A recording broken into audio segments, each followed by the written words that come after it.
Well, I've been asked by Joe to do a walkthrough of my yard and what I do to make it more self-sustaining. Okay?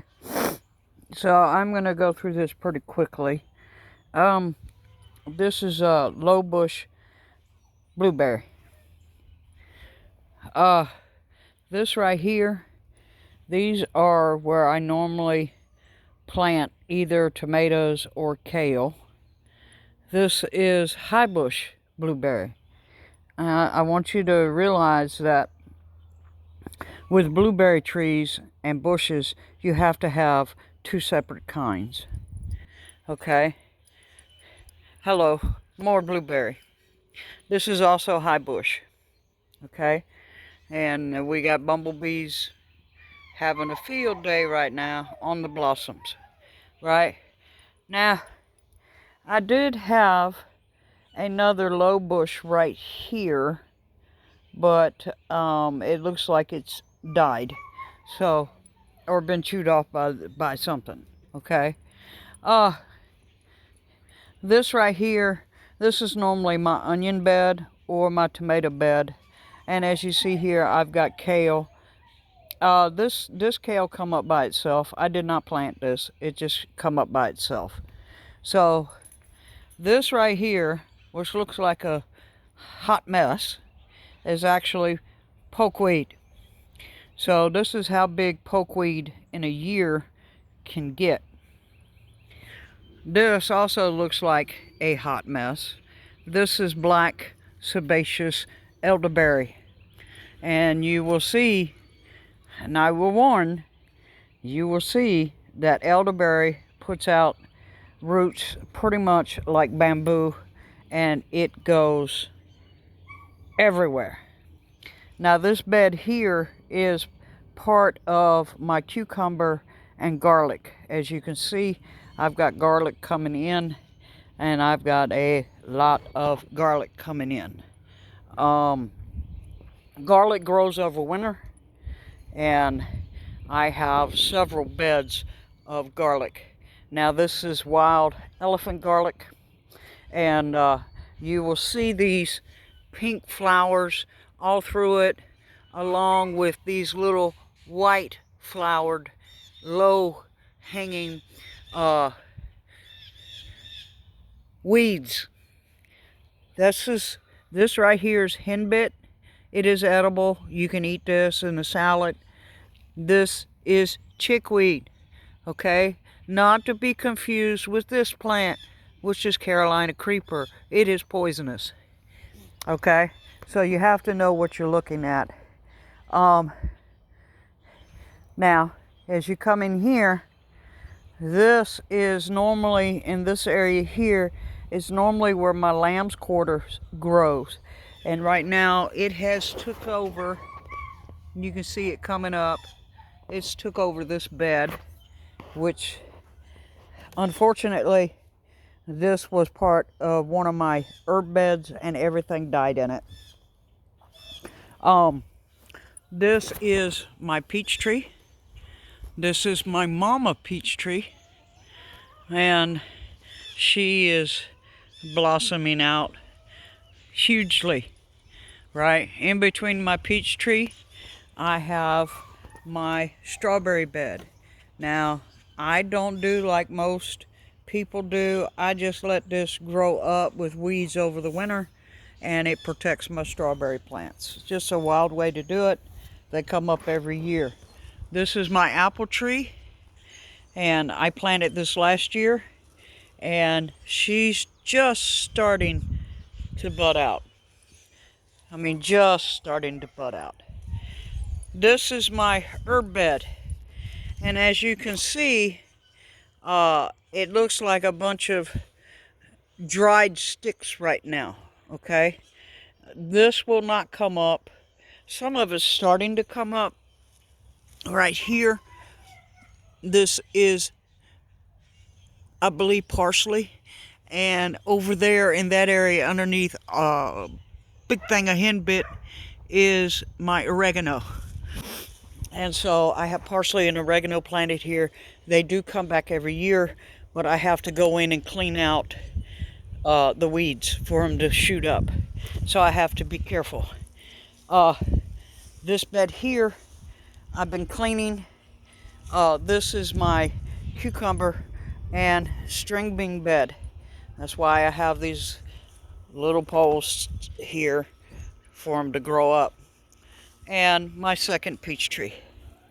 And as you can see, she's 1.5 years old, and she's putting out beautiful blossoms and is coming out really beautifully. Beautiful trees, right? This is my second apple tree, and she's already put out little baby apple trees off to the side, and they are blooming out. You can see them, and she's starting to pop out too. So this is another apple tree. This is a Granny Smith. That one there is, I believe, I want to say it's crimson red, but I'm not sure. I'd have to see. This right here is my rhubarb bed. Now, somewhere in here is my rhubarb. Now, whether or not it survived the winter, I don't know. But we've got a whole bunch of henbit and chickweed in here. Again, this is all edible for the chickens, and you can eat it also. You just have to make sure when you harvest it that you don't pull any of the bad poisonous weeds with it. This is my cutting off of a maple tree that my daddy loved, and it has not quite started budding out, but you can see it's going to come out. Right, it's going to come out. This here, everybody says this is a weed tree. This is a type of moringa. It is edible. So it's about 1.5 to 2 years old.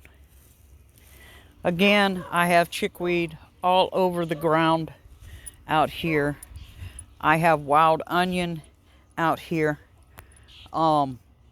Another black elderberry tree. I planted this last year, and she's coming up beautifully. And both of them have come up beautifully. Got a little holly tree just because I like the holly tree. And she's not doing too well. As you can see, she's got a little yellow on her leaves and stuff. So I'm assuming that, and she's got black spot. So I'm going to have to treat her. More wild trees. This is like an azalea bush type thing, and the birds love it. So I keep a little bit of my ground completely wild. That's what all these little purple flowers are. It's for the bees and the birds. They like to come up in here. This is my pecan tree, and she's pretty tall. Now, this is a female pecan tree. There is no males in this area. So I very, very rarely get any pecans off of her, but she's an absolutely gorgeous tree. And then we come over here. What we got here is we got our potato barrels, right? And as you can see, I've already got some potatoes popping up here and there, but I've got, again, a lot of the chickweed and the henbit coming up, right?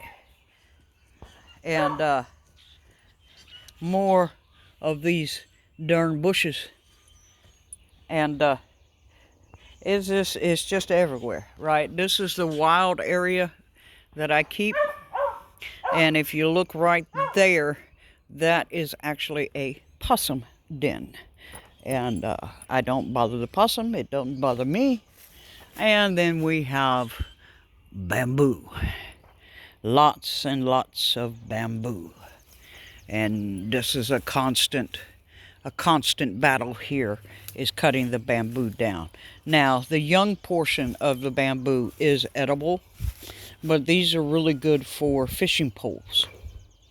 That's what they're really good for. They're not really good for building anything out of them, but as you can see, they're well established here, right? And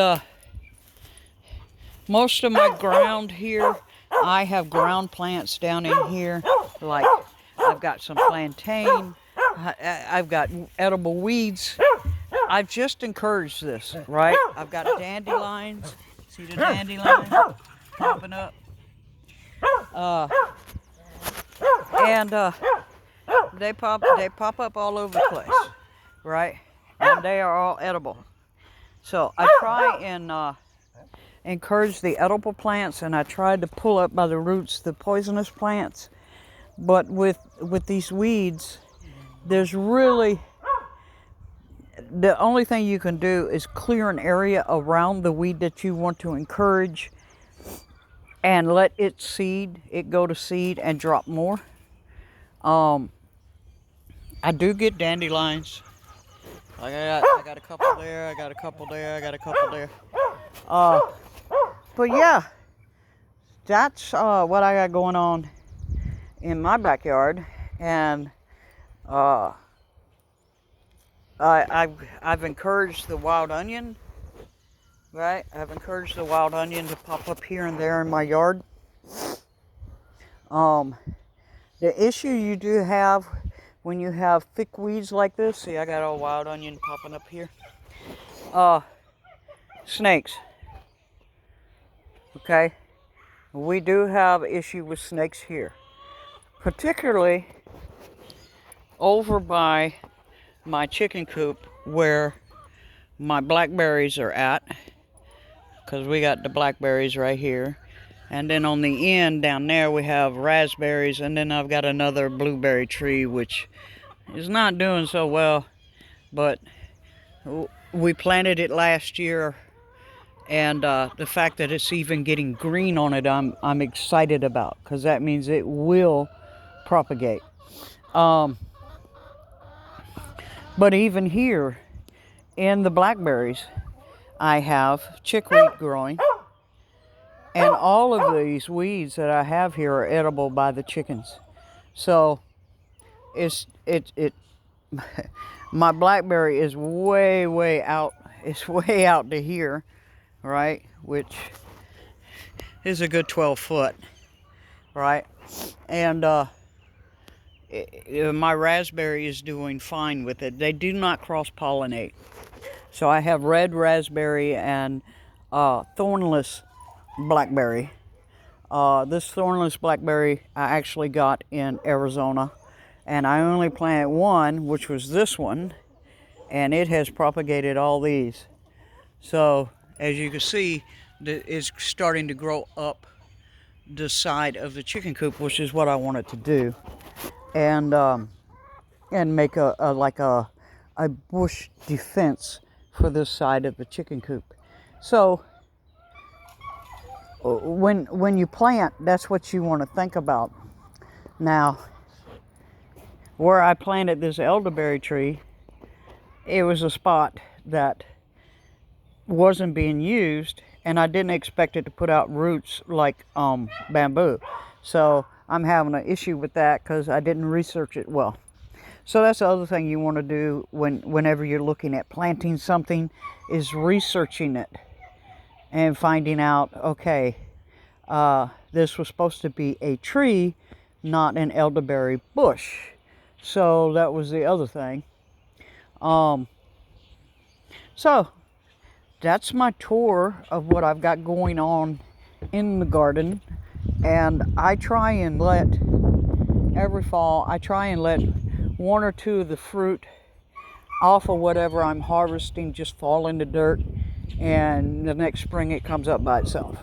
So I'm waiting to see if in this one, if more kale comes up, and in this one, if a tomato plants up, you know.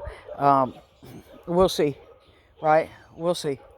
But it's that time of the year, and everybody's going crazy, and we're starting to get our beds ready for planting. And I'm not looking forward to cleaning that mess out. I'll be honest, because that is where I know there's a snake or two. And they love to hide in the garlic. I don't care what anybody tells you, the darn snakes love to hide in the garlic. I don't know why, but they do. So, that's, like I said, Joe asked me to give you a short walk around of what I've got here and what I've got going on. And that's it. Bicycle.